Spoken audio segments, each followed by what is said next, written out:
Hello mga kapatid at mga kaibigan, welcome po sa Roy Baltar Bro Vlog.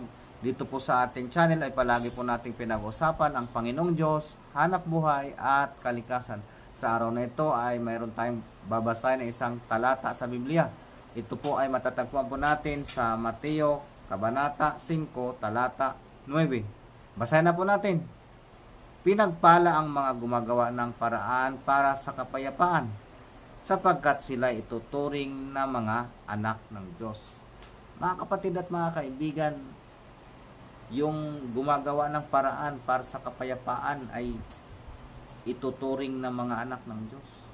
Mga kapatid at mga kaibigan, suriin po natin ang ating sarili. Lalo sa mga panahon na ito ay maraming mga tao na pinag-umpisahan ng mga away.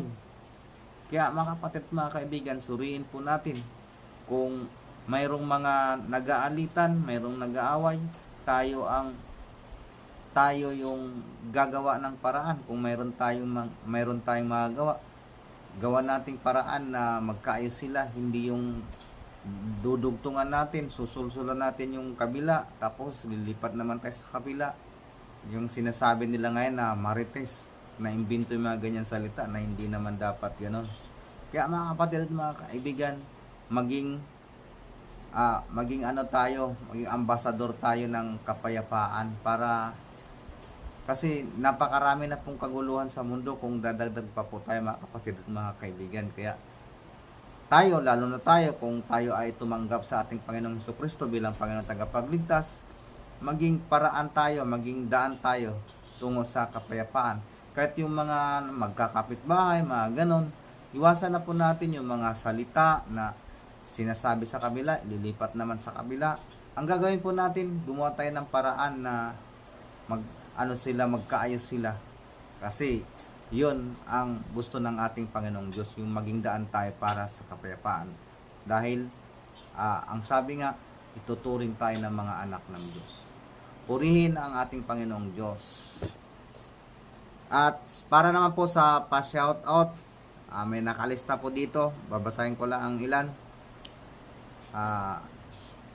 JM Domingo, Ingrid Gascon, Vic Calderon, Corains Salazar, Joy Iraga, at lalo na po ito si Irene Alido.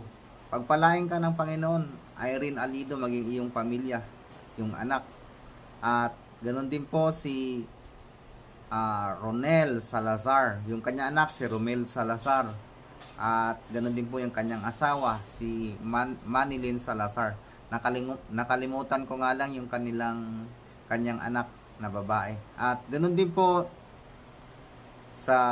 kay Pastor Enrico Dizon, at ganoon din po kay Pastor Donnie Batitis. Yun lamang po. Purihin ang ating Panginoong Diyos. Purihin ka magpakailanman, Panginoong Diyos. Amen at amen. Hanggang sa sunod po na video. Paalam po.